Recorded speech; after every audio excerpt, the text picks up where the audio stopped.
Sir, ma'am, ladies and gentlemen, I would be very grateful for your attention. Please let me present the NATO Secretary General, His Excellency Jens Stoltenberg.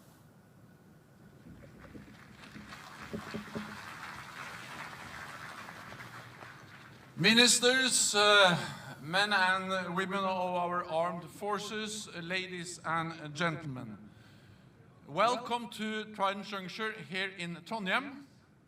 Trondheim used to be a stronghold for rebellious Viking kings. Today it is host to a well-disciplined NATO force, which is a great achievement. All here for the NATO exercise Trident Juncture, the largest NATO exercise since the end of the Cold War. Our security environment has become less predictable. NATO has become more capable. And Trident Juncture demonstrates that strength.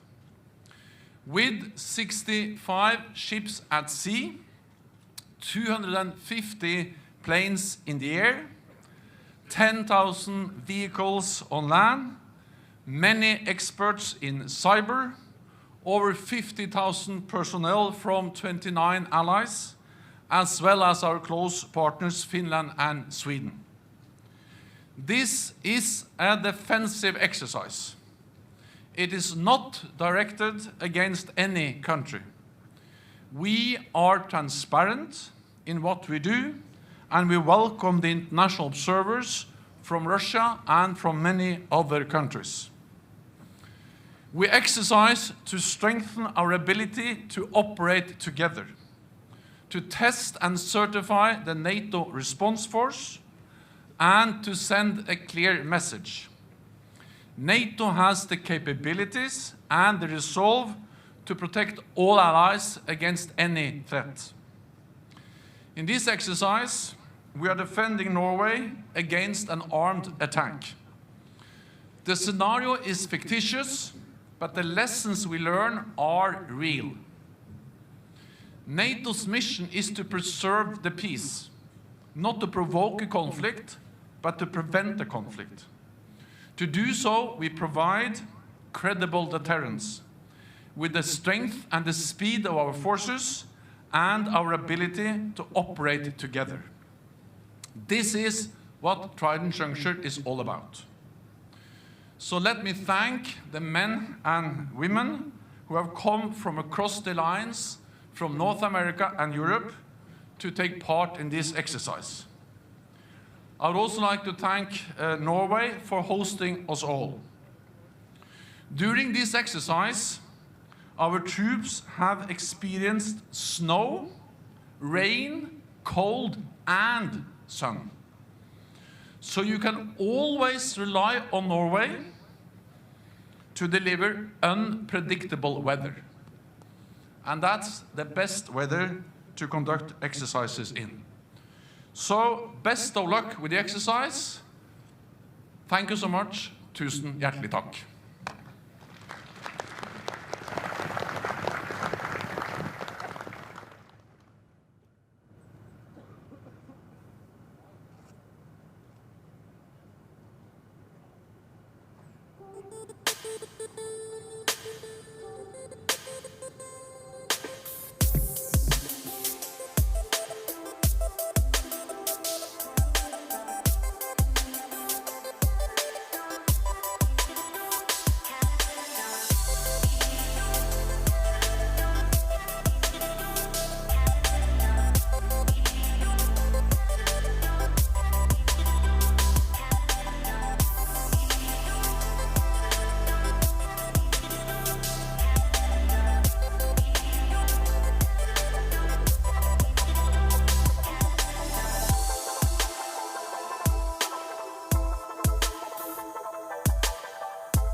Ladies and gentlemen, today's joint demonstration is a portion of the wider Trident Juncture 2018 exercise.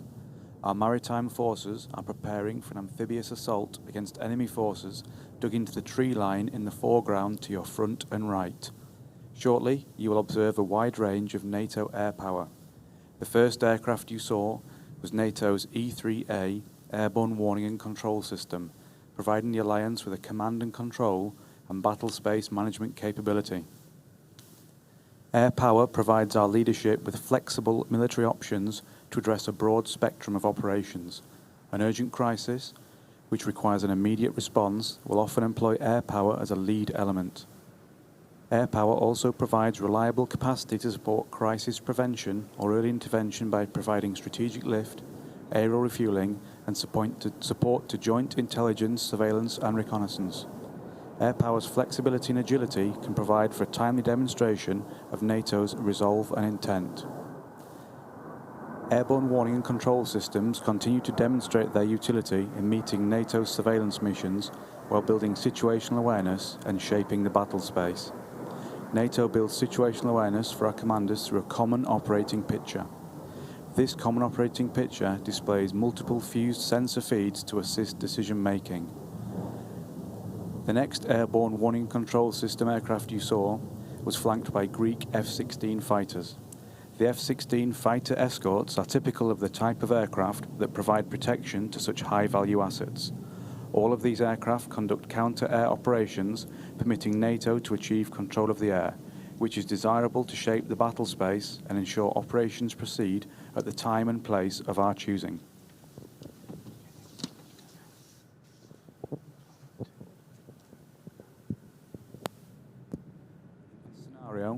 These aircraft would form part of NATO's variety of integrated weapons systems to counter threat to the amphibious force. Such counter-air operations include offensive or defensive actions by the air, land, and maritime forces to gain and maintain control of the air. Air mobility is critical to the success of joint operations, as it enables the deployment, sustainment, and recovery of personnel by air. Air-to-air refueling is one aspect of air mobility. The next three waves of aircraft include air-to-air refueling tankers. The KDC-10 extender above you now is the largest of the dedicated tankers supporting today's mission. It is flanked by two Turkish F-16s.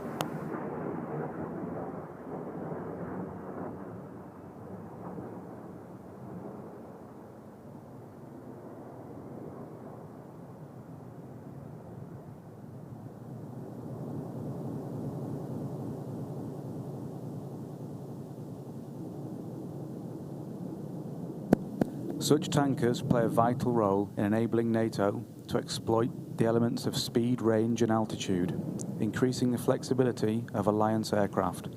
Collectively, this combination provides a highly versatile and responsive means of delivering air power. Strategic tankers have higher fuel and cargo payloads, providing an enhanced logistics capability while allowing NATO's aircraft to remain on station longer. The ability to refuel aircraft shortly after takeoff enables larger weapons and cargo payloads and the use of shorter runways for NATO assets.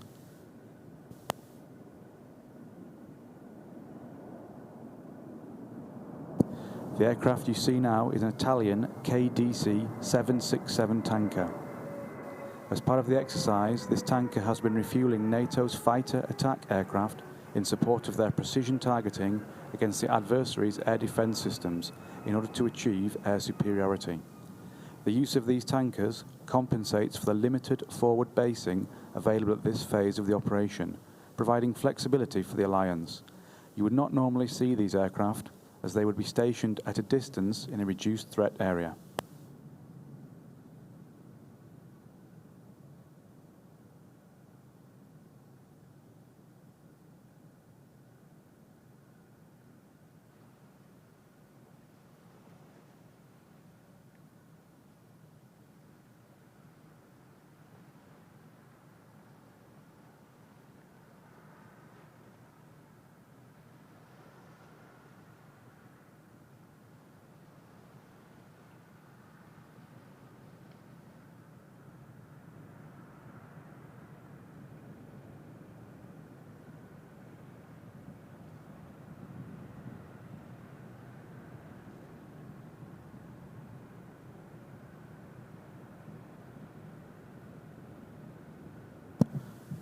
Although the smallest tanker flying today, the Canadian CC-150, escorted by Spanish F-18s, remains a very flexible platform which can be operated close to the front line. Air-to-air refuelling enables NATO to maintain a continuous air presence, protect our forces, detect and intercept enemy aircraft, and provide close air support to the amphibious operation you're about to witness.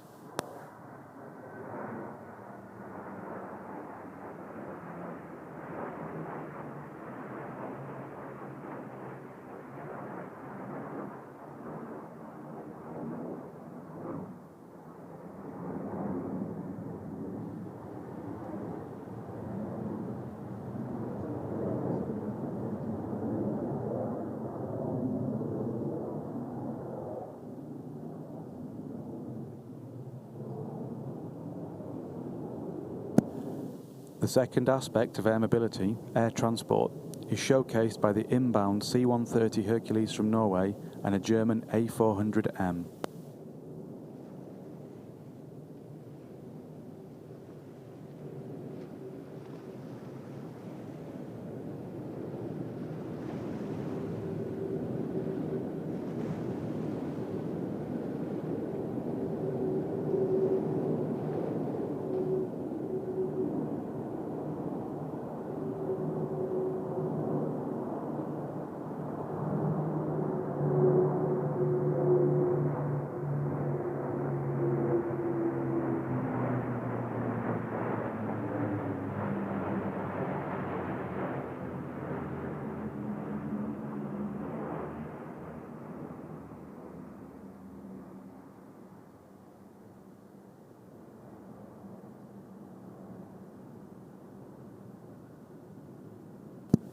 Such air transport aircraft allow a joint task force to move and sustain forces anywhere in the world, across the entire spectrum of military and civil operations.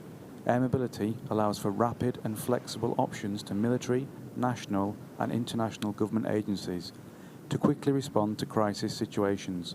Delivery of supplies can be accomplished by either landing and unloading or airdropping in pre-designated drop zones.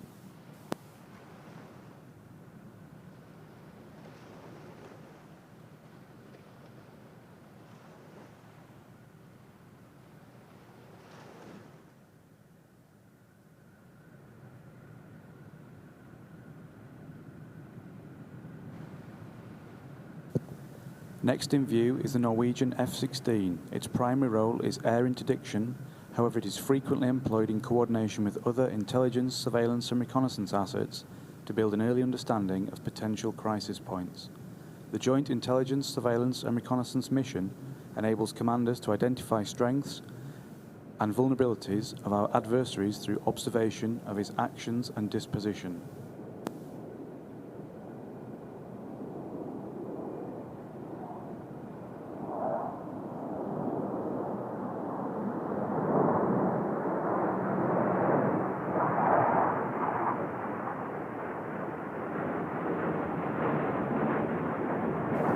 The Norwegian F-16s are flying today with a Jet Falcon DA-20 electronic warfare aircraft. The Jet Falcon is a specific electronic countermeasures platform. Alliance electronic warfare is an important part of the joint task force which can degrade our adversary's use of the electromagnetic spectrum. NATO can use electronic jamming and suppression of enemy air defense assets to protect our force and enable our freedom of movement.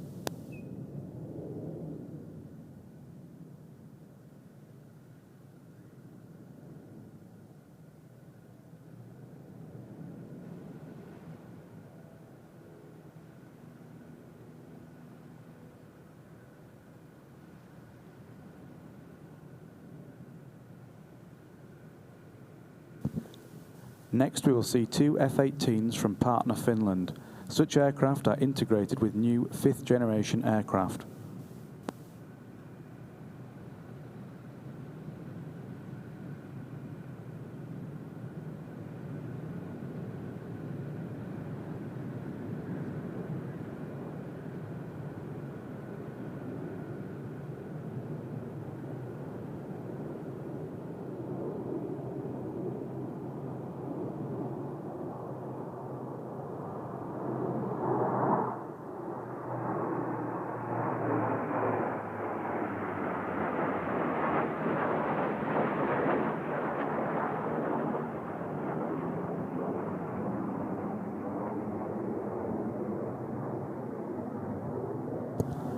seamless fusion of existing and fifth-generation platforms offers an unparalleled step change in NATO's ability to dominate the air in support of NATO missions, deterrence posture, and in meeting current and future security challenges.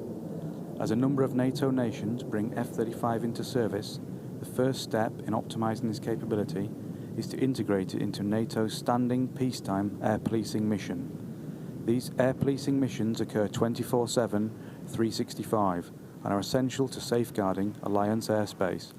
Today, their enhanced situational awareness and stealth technology have been leveraged to roll back the adversary's integrated air and missile defense in support of achieving the control of the air necessary for launching the amphibious operation.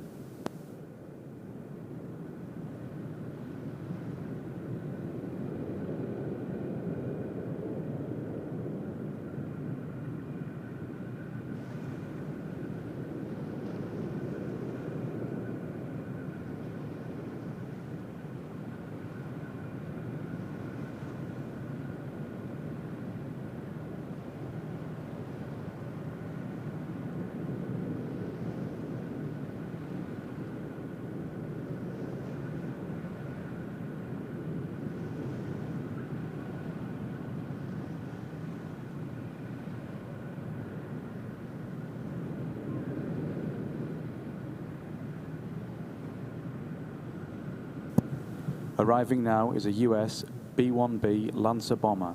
This supersonic aircraft has an unparalleled air-launched cruise missile and precision-guided munition payload. This aircraft is a significant symbol of conventional deterrence. Its extended range and multi-role capability enable it to conduct precision attack against high-value targets in the maritime and land domains.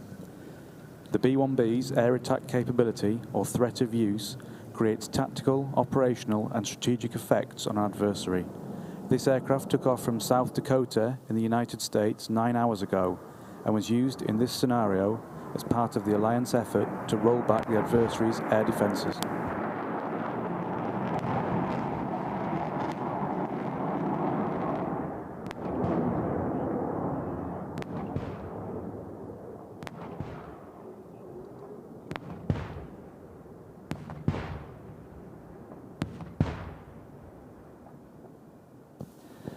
The Joint Intelligence, Surveillance and Reconnaissance process links analysts' information requirements to various sensors to collect the raw data and then turn it into actionable intelligence.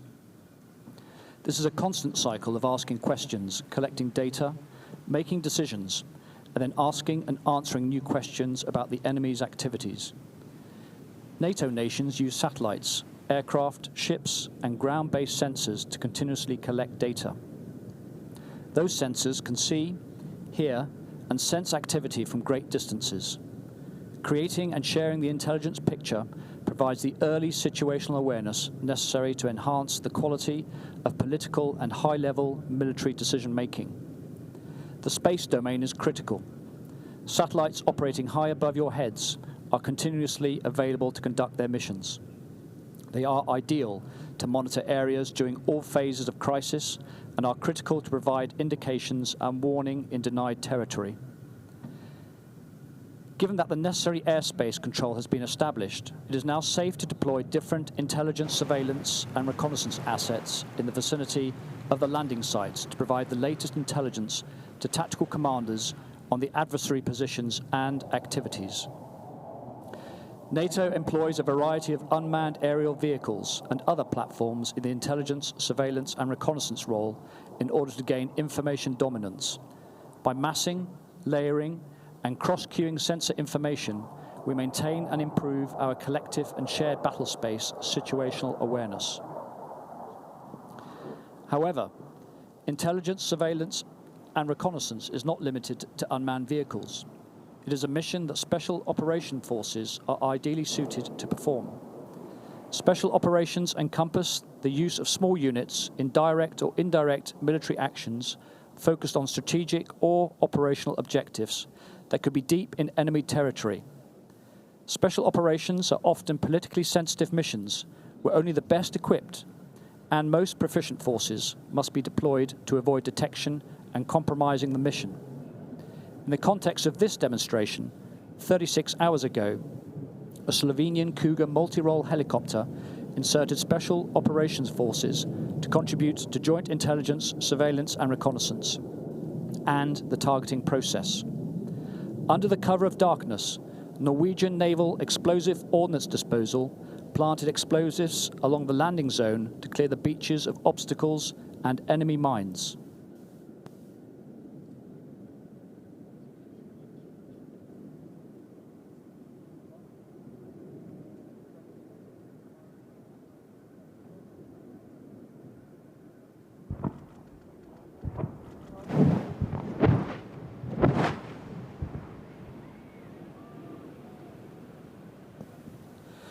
Joint fires are produced during the employment of forces from two or more components in coordinated action on a common objective. Fires typically produce destructive effects, but some methods can be employed with little or no associated physical destruction, such as electronic warfare. Using the common operating picture, including the most recent intelligence, the Maritime Forces now conduct naval gunfire support to prepare the landing sites for its amphibious force. Naval gunfire support is the use of naval artillery to provide fire support for amphibious assault and other troops operating within their range. This method is only one of a number of disciplines encompassed by the term naval fires. Modern naval gunfire support is one of the three main components of amphibious warfare, along with aircraft and ship-launched land attack missiles. The maritime assets are preparing to suppress the enemy in the vicinity of the beach, enabling forces to launch an assault. Naval gunfire is requested by Joint Terminal Attack Controllers. These controllers also monitor the shots and report back to the ships to adjust fire as needed. Fire missions involve accurate gunfire against static and mobile targets. Specific ranges and rates vary by gun. Many naval guns can fire up to 40 rounds a minute at a range approaching 25 kilometers.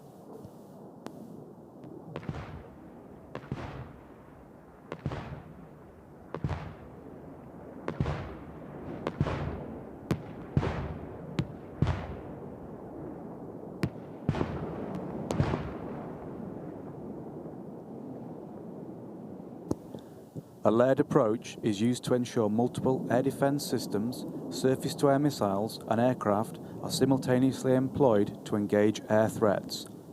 A layered and integrated air defence system puts all anti-aircraft sensors, including the AWACS aircraft you saw earlier, ships' radar systems, ground-controlled intercept and visual observers, as well as anti-aircraft weapons, under a common system of command and control.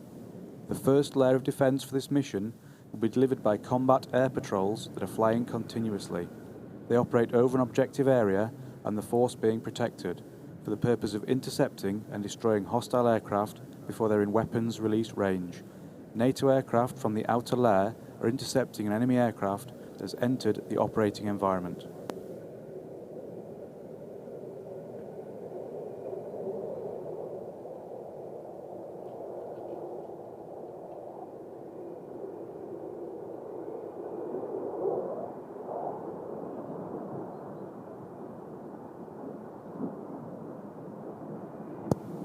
The air assets conducting combat air patrol are now being redirected to engage enemy aircraft.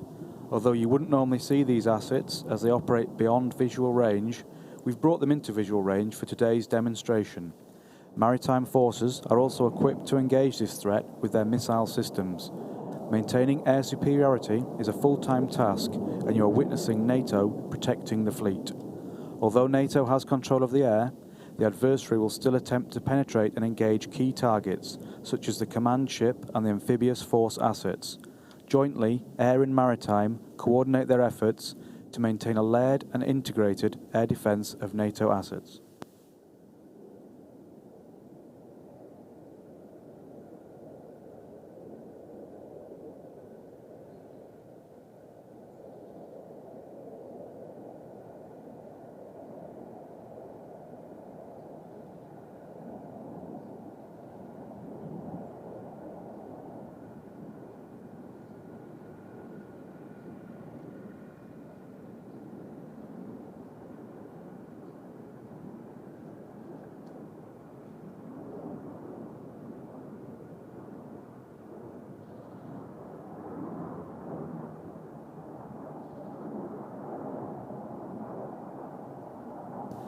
As powerful as NATO forces are, the asymmetric threat remains. NATO is ready to counter all varieties of threats: terrorism, conventional military forces, and non-state actors. The character of conflict is always evolving, and today's threats are not always easily identified military forces. In the multi-dimensional hybrid environment faced today, asymmetric threats include cyber attacks that are becoming more intense, more complex, and reflect an increasing level of sophistication. The impact of cyber attacks could be as damaging to modern infrastructure as a conventional attack. The nature of cyberspace operations is such that it must be closely integrated with operations in all military domains. Successful NATO military operations depend heavily on the protection of access and use of cyberspace. Out on the water is another example of an asymmetric threat of a non-state actor in the maritime domain, to which we must respond. The small vessel was tracked continuously via joint intelligence, reconnaissance, and surveillance since it left port. It has now moved into a position where it may pose a credible threat. The maritime component has several means of dealing with such a threat, but today, as the vessel's intentions are not clear, they are being interdicted at an appropriate distance to the assessed threat. This is yet another example of how NATO maintains layered defense that has the capability to deal with threats regardless of their nature.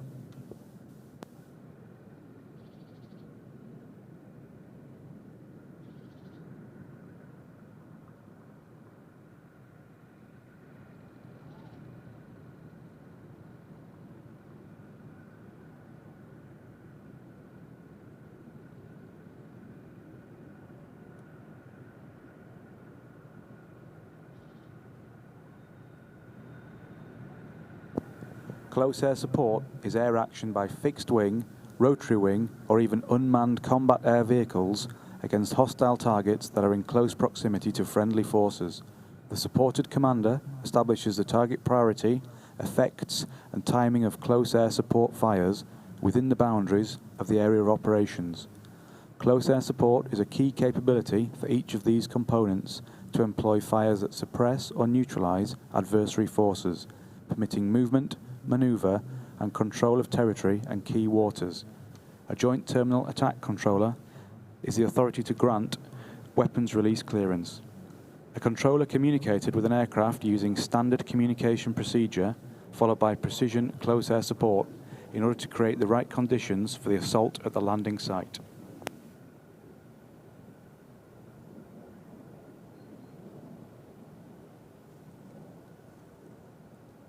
Savage 11 Noble 01.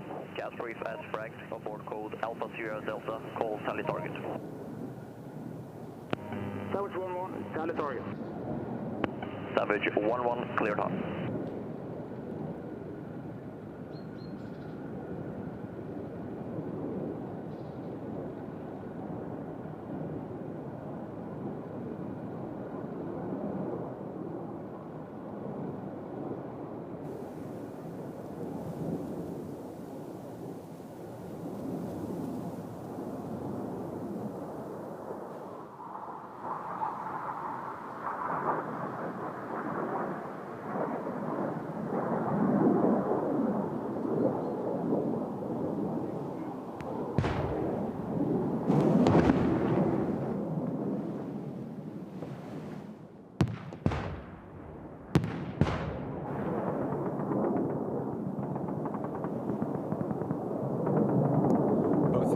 And Joint Terminal Attack Controller work closely to coordinate and prosecute the attack.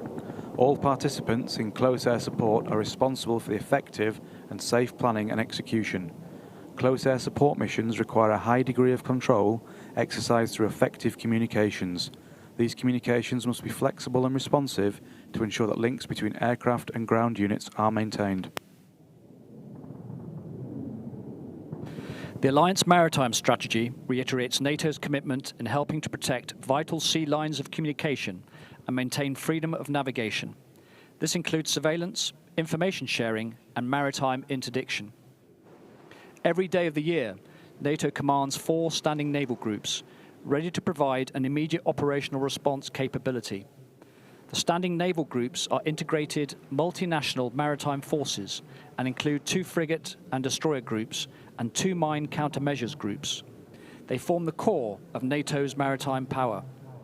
These maritime groups communicate NATO's will, resolve, and the solidarity to our adversaries and perform a wide range of tasks which contribute to situational awareness. The amphibious task force to your front augments the standing maritime groups when the threat or situation requires. In order to protect the fleet, the mine countermeasures groups are tailored to mission. Their role is to ensure freedom of maneuver and, in this case, preparation for an amphibious landing, ensuring the lanes from ship to shore are clear, given our adversaries also use mine warfare. This task has been completed, enabling the landing craft to start their approach. What you don't see, but is out there, screening the inlet to the fjord, is NATO's elite submarine force. Submarines have one of the widest ranges of capabilities of any naval vessel, ranging from independent operations to fleet protection to land attack. The covert nature of submarine warfare poses a potent and continuous capability in defense of allied nations. Additionally, their ability to observe without being observed provides a key contribution to NATO and remains an important element of our layered defense. The large ship you see in front of you is the Dutch multifunction support ship Carl Doorman. The Carl Doorman is an example of one type of NATO supply ship. Naval forces require continual sustainment in order to, at a moment's notice, take the fight to the adversary. Such ships provide food, ammunition and fuel to other combatant ships by replenishment at sea. Below the flight deck, a large loading deck can hold both vehicles and goods for transfer ashore. NATO's maritime forces continue to enhance the alliance's partner relations. Sweden has increased their participation in NATO's most advanced and complex exercise. The Swedish Visby-class corvette you saw a moment ago in the fjord has a fully deployed stealth technology and is capable of a variety of maritime tasks. Amphibious forces provide a unique capability. Their strategic ability to be deployed early in a developing crisis situation, their operational reach, and their ability to be sustained across the depth of the battle space all equate to tactical flexibility for the joint force. The ability to project power ashore in a hostile environment provides an array of options which contribute to deterrence, collective defense, and crisis management. An amphibious landing of troops on a beachhead is one of the most complex of all military maneuvers. At the tactical and operational levels, the undertaking requires intricate cross-domain and logistical coordination. The amphibious operation you will witness represents the culmination of NATO's coordinated combat power planning. The Dutch helicopter you see inserting a team of Marines into a covered position to your left utilizes a fast rope insertion. Terrain does not always permit landing to disembark troops, so heli-borne units are often trained in numerous alternate insertion methods. The Marines that are being inserted are currently maneuvering into a fire support position on the high ground to your left. If time allowed, these Marines would have been covertly inserted in order to ensure they maintained the element of surprise.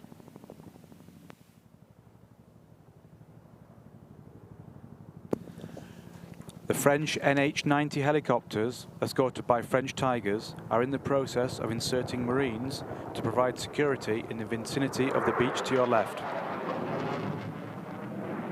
These helicopters launched from the warship Dismoud, an amphibious assault ship, displaying their ability to project power from the sea. Amphibious operations also apply the maneuverist approach, in which shattering the enemy's overall cohesion and will to fight is paramount. It is about doing the unexpected, using initiative and seeking originality combined with a ruthless determination to succeed. Although there are 5 types of amphibious operations, the one you will see is called an amphibious assault. This involves establishing a force on a hostile or potentially hostile shore. The coordinated striking power you're witnessing includes the US Marine AH-1 Cobra and UH-1 Huey, which have taken up position to provide tactical fire support to the Marines, complemented by fixed-wing close air support. The explosions you will hear are the result of the Joint Terminal Attack Controller calling in airstrikes on enemy targets.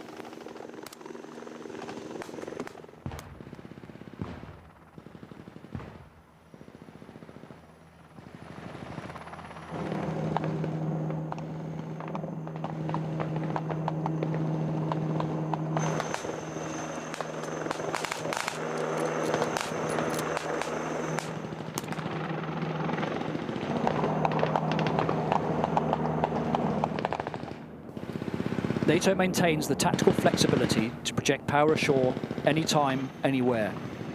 The combination of previous shaping operations plus the current direct and indirect fire is allowing the beach assault to progress. However, securing and holding the beachhead objective requires additional ground operations.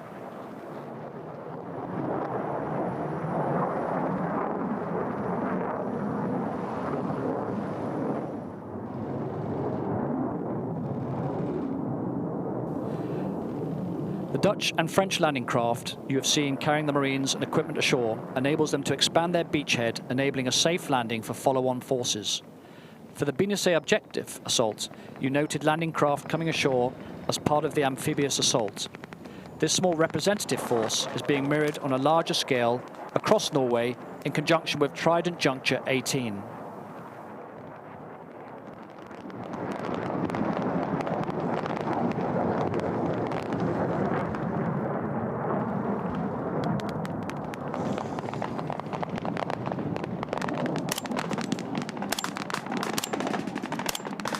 The beach to your right is being assaulted by the combined efforts of Finnish and Dutch Marines. Partner nation Finland has integrated itself into NATO forces and is contributing to our combat power. The beach to your left is being assaulted by Marines from France and the United Kingdom.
Marines in front of you are now clearing through their initial objective to gain a foothold.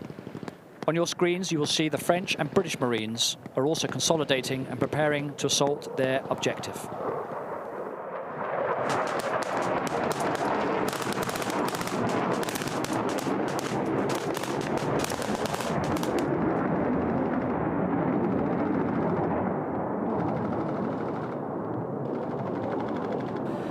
The mechanized vehicles you saw offloaded earlier on are Dutch Vikings.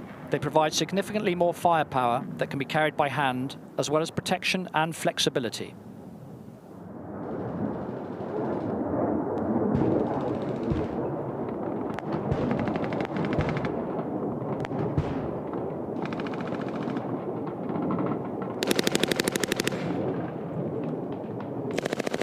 will now offer you a few minutes to witness a sample of the capability that NATO's amphibious forces can bring to bear.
The French and British Marines, to your left and foreground, are now in a position to continue the assault.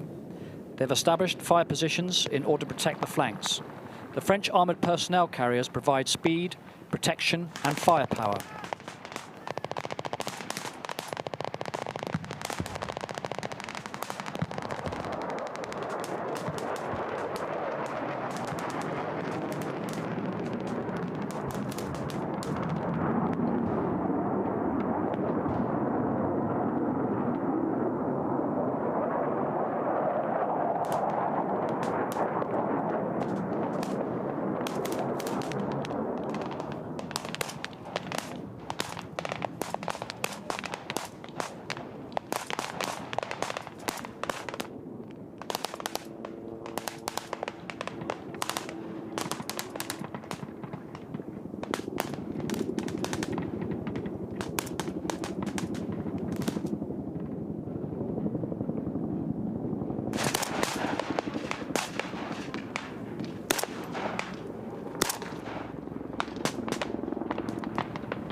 Medical support to operations conserves manpower and preserves life. Effective medical support for operations is fundamental to mission success. The commander is responsible for the overall medical situation, supported by the medical advisors. NATO maintains the ability to evacuate and provide medical treatment. Such capabilities are embedded at all levels, from the individual military member trained to be a first responder to hospitalization for full recovery. What you see in front of you now is the evacuation of a casualty by means of US Marine Osprey tilt-rotor aircraft. With air superiority, this is the preferred military platform for moving casualties from point of injury to higher levels of medical care. The deployed maritime hospital on board the warship Dismood to your front has the capability to perform advanced medical treatment.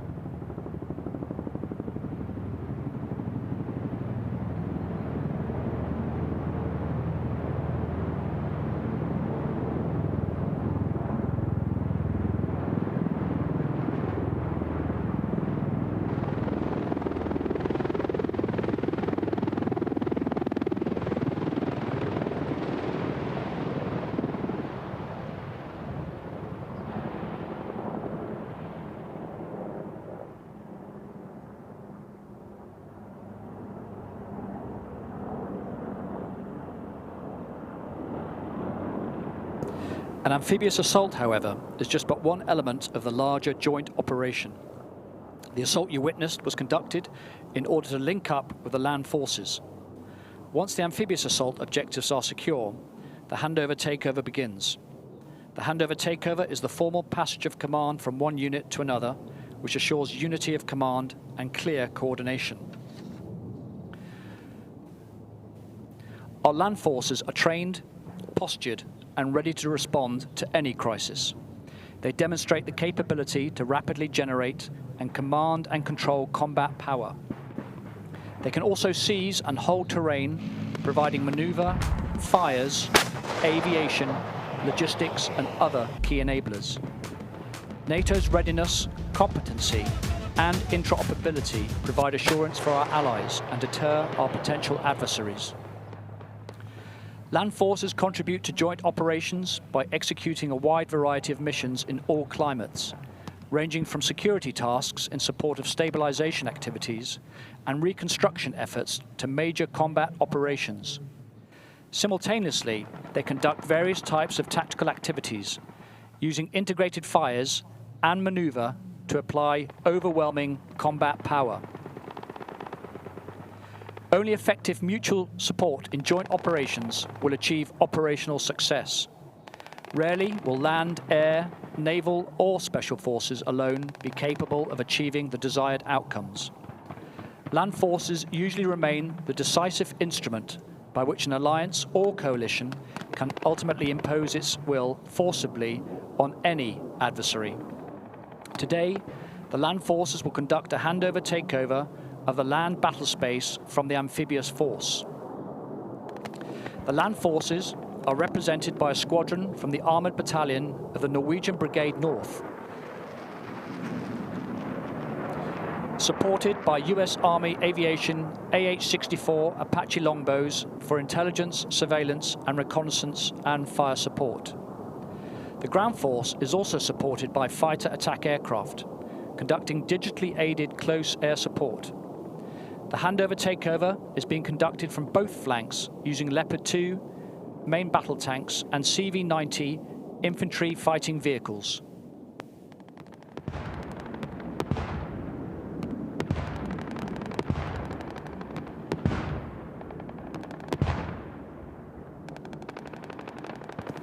The ground forces that you saw maneuvering on both flanks are optimizing the use of their sensors and weapon systems. The attack helicopters providing close support immediately in the vicinity of the troops to your front, while the fighter aircraft were using their sensors to strike targets in depth. Based on joint intelligence, surveillance, and reconnaissance missions, the analysis cell has identified a potential threat that has to be verified before the land units can proceed. Land forces are using an unmanned aerial system in order to confirm intelligence. Joint intelligence, surveillance and reconnaissance systems directly feed information to the analysis cell. Once confirmed, an appropriate strike asset is assigned. An unmanned aerial system is providing data to the dynamic targeting process in order to generate the coordinates to prepare for the engagement. F-16s in a holding pattern are called in to prosecute the confirmed target using standoff weapons. Tiger 2-3, Noble 01, radio check. Noble 01, Tiger 2-3, loud and clear, Timber Suite. Tiger 2-3, copy Timber Suite, standby for mission assignment. Tiger 2-3.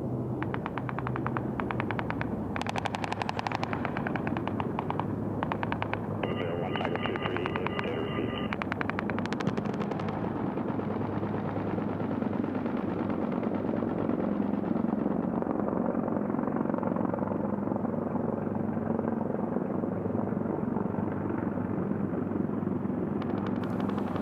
Digital close air support is a machine-to-machine connection between the aircraft and the Joint Terminal Attack Controller's ground equipment.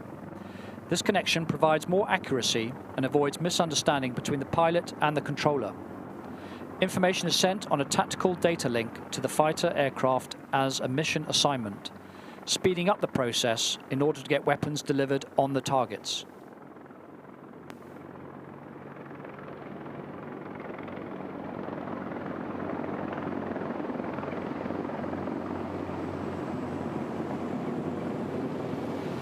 Now ground forces have provided a safe environment for the Marines to consolidate and resupply via US Marine CH-53 Sea Stallions. The Marines will dig in for the night and prepare for their next mission as the land force continue to their final objective.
NATO forces have now successfully landed and secured their objectives, and now have freedom of action in the air, at sea, and on land. You have witnessed NATO's joint forces with their varied and potent combined capabilities, providing overwhelming combat power against an adversary. This small demonstration displayed a sample of NATO's 50,000 personnel currently participating in Trident Juncture 18, a multinational, combined, joint operational level exercise. Through these activities, NATO continues to demonstrate its capabilities, will and resolve to act in defense of our alliance. NATO stands ready to defend its allies anywhere, anytime against threats in all domains.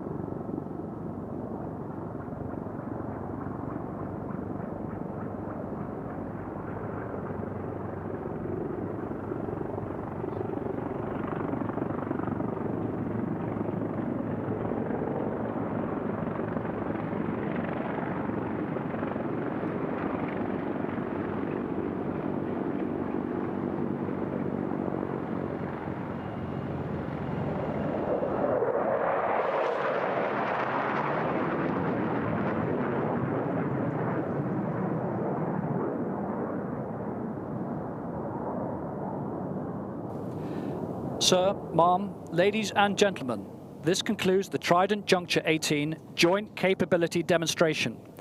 On behalf of the soldiers, sailors, and airmen, we would like to thank you for your attention. We hope to have strengthened your confidence in NATO's display of trained and ready forces.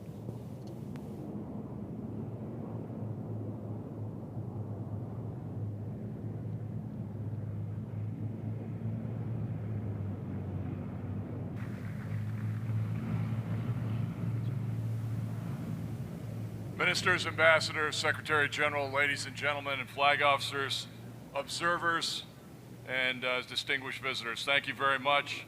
It's been a terrific day watching some of the force of 50,000 soldiers, sailors, airmen, and Marines demonstrate their capabilities from all 29 members of the Alliance and 2 observer nations today.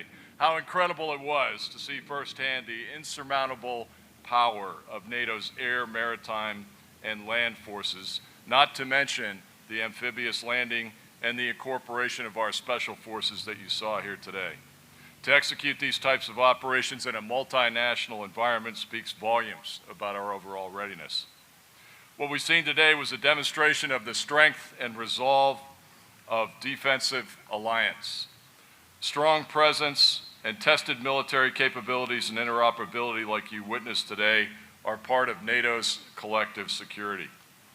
Now, my 2 bosses are here today, General Scaparrotti and Secretary General Stoltenberg, one military, one civilian, both leaders in the alliance.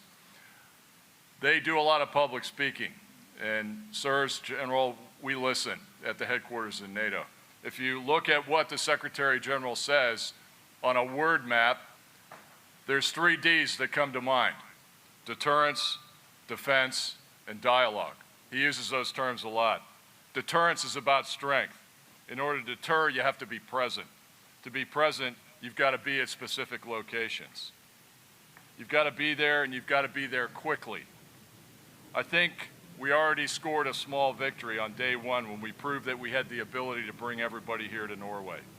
The logisticians of the Joint Logistics Support Group, which is now an integral part of both JFC headquarters, did a fantastic job. It truly is, like I said last night, the 6th domain of warfare. And we can be seen as a credible deterrent because what they delivered to you today was combat-capable and sustained forces in the field. Defense, or defend, is about protecting people, territory, and the economies of our nations. NATO is a defensive alliance, and defense of the North Atlantic is synonymous with the overall security of our alliance. Our collective commitment to Article 5 is strong, and you can take that to the bank. And that's why we have 29 allies here for this exercise. We're stronger together, and everybody knows that. Dialogue. I agree with you, sir. It's about openness.